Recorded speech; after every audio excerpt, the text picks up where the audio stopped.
Okay, because I don't know how to talk, this is my third attempt.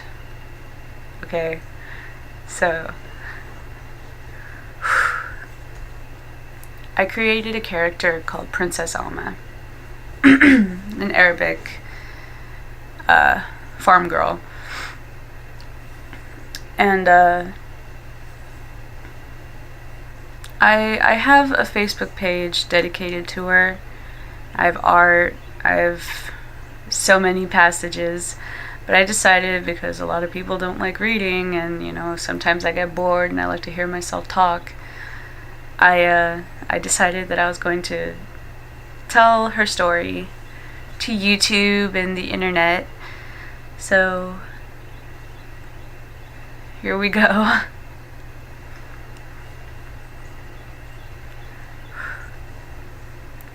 Princess Alma, promised to the king of Duba before she was even born. Her father's farm had dried, so he made a deal with the king that his wife would bear a gorgeous daughter, whom would then marry the king and bear his children. She would service, love, and care for his children until they were ready to rule the kingdom.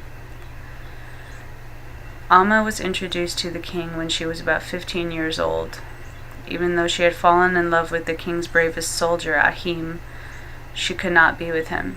Her duty was to marry the king and to save her family fortune. Inside a diary of Birch, she writes that she may not make it. She will run away and never come back, even if it means leaving behind the man she truly loves. She will be free. When Alma realized that the king of Duba was a wicked, stupid man, anger grew inside of her. She felt a fire at the pit of her stomach, and she closed her eyes.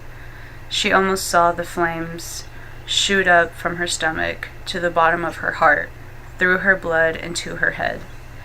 She said nothing, and she asked for nothing.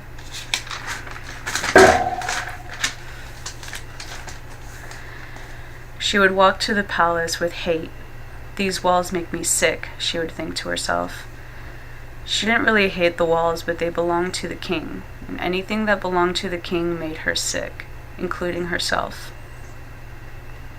Anything that belonged to the king, that horrid man, the king whom enslaved her, the king who bought her, the king whom had hurt her, over and over again. He would force himself on her, taking no mind of how old she was, taking no mind to how she would feel. He would leave bruises on her face and her wrists. Then finally she got pregnant with a boy to come. After the birth of her son, she swore, "Never again will he touch me." She spent all of her time in the garden by the pond, where the birds and the fish would keep her company. They would never hurt her nor condemn her. They would never speak ill of her. The birds would sing to her every day. The fish would swim around her, making beautiful designs and telling her stories of young lovers dancing.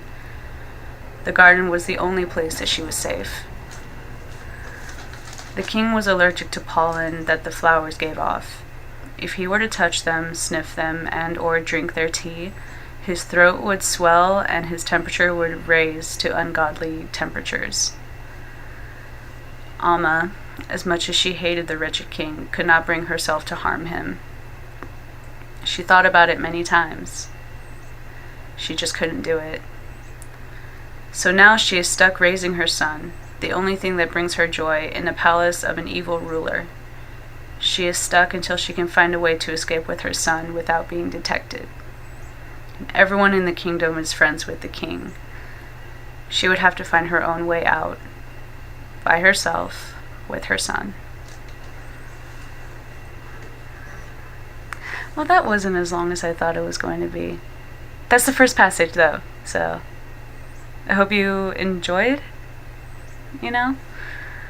So, yeah, next week there will be the second part to that. So, okay, bye.